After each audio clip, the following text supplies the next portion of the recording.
I am Dr. Jesse. Today we will discuss about the pelvis, and today we will discuss the anatomy of pelvis.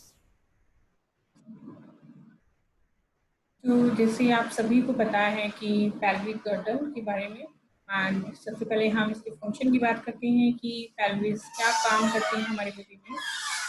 ये हमारे जो pelvic विसरास है उसको protect करती है।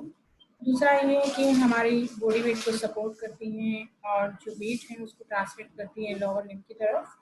और ये काफ़ी सारे बोन्स हैं यहाँ पे, इसलिए ये बहुत मसल्स जो लिगामेंट्स हैं उसको अटैचमेंट प्रोवाइड करती है। और दूसरा है जो बर्थ केनाल है उसको बोनी सपोर्ट प्रोवाइड करती है।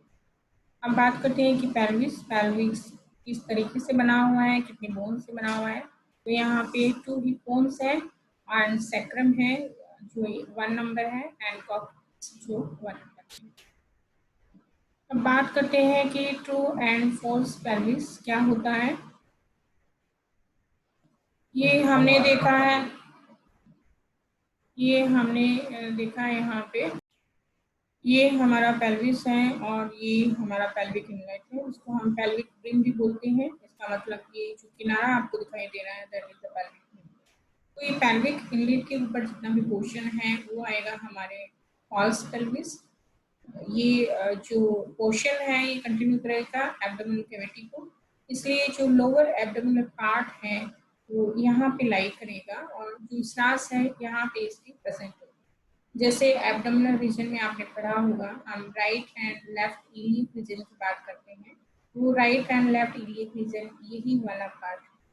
अब हम बात करते हैं ट्रू पेल्विस के बारे में। जो ये पेल्विक ब्रिम है इसके नीचे का जो पार्ट यहाँ पे हम देख सकते हैं, this is the pelvic brim and इसके नीचे का पार्ट ये है पेल्विक आउटलेट एंड ये पेल्विक ब्रिम को हमने बोला पेल्विक इनलेट की। और इसके बीच का पोर्शन आता है ट्रू पेल्विस। ये ट्रू पेल्विस आप यहाँ पे शो कर रहे हैं, that is the true pelvis. और ये जो बर्थ प्रोसेस में है ये पार्टिसिपेट करता है, मतलब सारे जो बर्थ प्रोसेस में जितने भी सारे जो हैपनिंग होती है यहीं पे होती है। इस डायग्रामेटिक पिक्चर में हम देख सकते हैं ये हमारा पेल्विक ब्रिम है एंड ये पेल्विक इनलेट है, इनके बीच में है true pelvis and true pelvis ये जो पार्ट है इसके बीच में एक मस्कुलर सेप्टम होता है जिसको हम बोलते हैं pelvic diaphragm. And pelvic diaphragm इस पूरे जो ट्रू पेल्विस को 2 भागों में बांट देता है। जो ऊपर का पोर्शन है उसको हम बोलेंगे पेल्विक कैविटी एंड जो डायफ्राम नीचे वाला पोर्शन है उसको बोलेंगे हम पेरिनियम। अब हम बात करते हैं बोन्स ऑफ पेल्विस। हमने बताया कि हमारे पास 2 हिप बोन है यहाँ पे, ये जो पोर्शन है दैट इज हिप बोन, ये हिप बोन, और ये हमारे पास सैक्रम है और इसी के नीचे ये पॉकेट। हिप बोन हम देखते हैं ये वाला hip bone and hip bone 3 bone से बना हुआ होता है जिसको बोलते हैं इलियम। ये जो सुपीरियर पार्ट में आपको विंग शेप में जो बोन दिखाई दे रही है that is the ilium and ये प्यूबिस जो येलो कलर में है and ischium that is the green colour. ये तीनों ही बोन ट्रायडिक कार्टिलेज से जुड़े हुए होते हैं शुरुआती लाइफ में और इसके बाद में फ्यूज हो जाते हैं और तीनों ही बोन एक बोन की तरह अपीयर होती हैं। हम बात कर रहे हैं इलियम के बारे में, जो उसके सुपीरियर, ये हम यहाँ पे सुपीरियर प्रेजेंट होता है इलियम के बारे में। इलियम सबसे लार्जेस्ट हिप बोन, जो हिप बोन की तीनों जो बोन है उसमें सबसे लार्जेस्ट है, वाइडेस्ट है, जो आप देख सकते हैं लार्जेस्ट एंड वाइडेस्ट, एंड ये सुपीरियरली प्रेजेंट करता है। एंड जो इसका जो इनर एंड आउटर सरफेस होता है जिसको हम बोलते हैं inner surface and external surface. Inner surface smooth रहता है और यहाँ ये कॉन्केव रहता है जिसको हम बोलते हैं फोसा, जो इस साइड में है, और ये एक्सटर्नल सरफेस है जो कि थोड़ा रफ रहता है एंड ग्लूटियल मसल्स इनको अटैचमेंट प्रोवाइड करता है। अब हम देख रहे हैं यहाँ पे जो ये हमारे पास ये स्पाइन है, यहाँ पे ये anterior superior iliac spine and ये यहाँ पे पोस्टीरियर सुपीरियर इलिक स्पाइन, दोनों के बीच में जो बोन है इसकी थिकनिंग हो जाती है उसको हम बोलते हैं इलियक। एंड बोन लैंडमार्क में सबसे इम्पोर्टेंट इसका एक सिग्निफिकेंट रोल होता है। इलियोक्रिस्ट का। काफ़ी सारे जो डिस्टेंस है हम विस्तास की हम देखते हैं, जो एब्डोमिनल ऑर्गन है, जब हम लोकेशन देखते हैं तो हम ये बोलते हैं कि ये इलियोक्रिस्ट से इतना सेंटीमीटर दूर अवे है, हमें बताते हैं।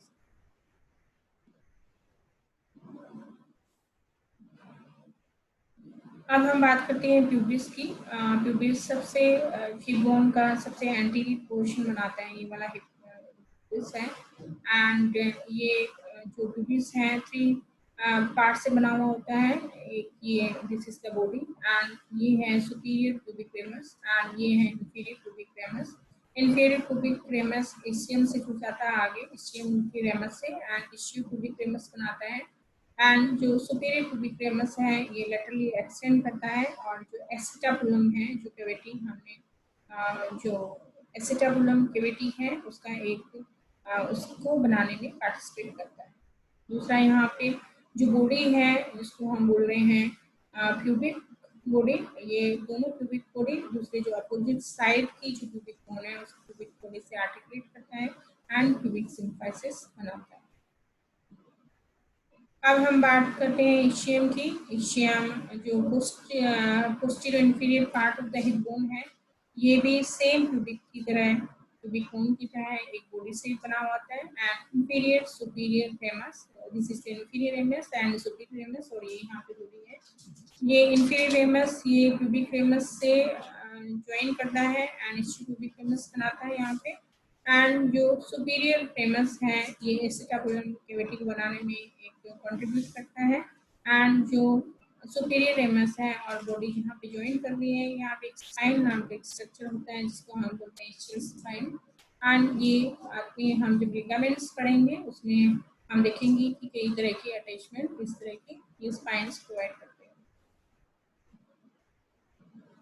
तो हमने ये जो एसिटाबुलम देखा है, ये कैविटी है जो फीमर के हेड के लिए एक सॉकेट प्रोवाइड करती है। इस कैविटी को बनाने के लिए तीनों बोन ने बराबर का योगदान किया है।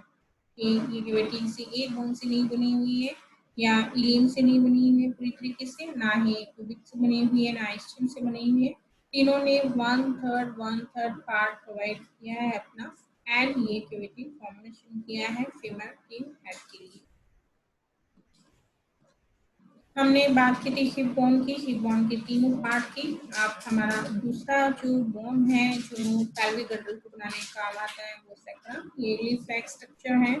और ये जो सेक्रल वर्टिब्रास है हमारे 5, ये 5 जो सेक्रल वर्टिब्रा है इनकी फ्यूज होने से सेक्रम बनती है। और इसमें एक बेस है यहाँ पे, दिस इज द बेस, ये आर्टिकुलेट करती है जो यहाँ पे 5th जो लंबर वर्टिब्रा है उससे आर्टिकुलेट करेगी।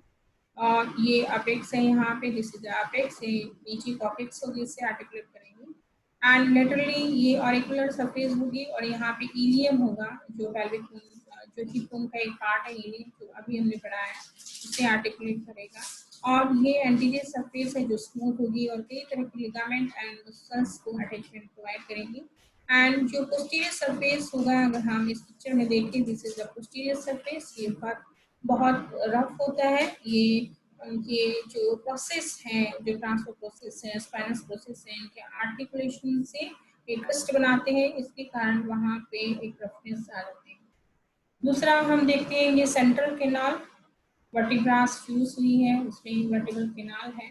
तो ये वर्टिब्रल केनाल है, ये सैक्रम के 4th जो फोरामेन है, सैक्रल फोरामेन है, यहाँ तक ही ये जाती है। इसके बाद में टर्मिनेट हो जाती है ऐसे सैक्रल हाइटस, यहाँ this is the sacral hiatus.